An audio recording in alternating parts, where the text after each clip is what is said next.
आज मैं गांव वालों को कैसे बेवकूफ बनाता हूँ। एक प्याज देकर ना सबको जीत लो, पैसे वगैरह सब चीज।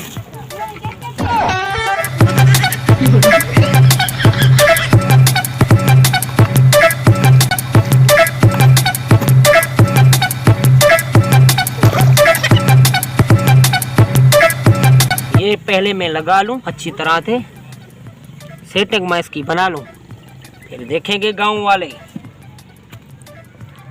ये कहते हैं काम नहीं करता ये।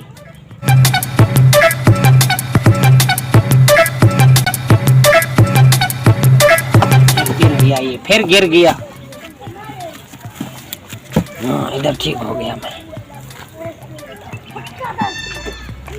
आओ एक गेम खेल कर 5 प्याज ले जाओ, 10 प्याज ले जाओ, ऐश करो, मजे करो, लूट लो मुझे। आओ आओ।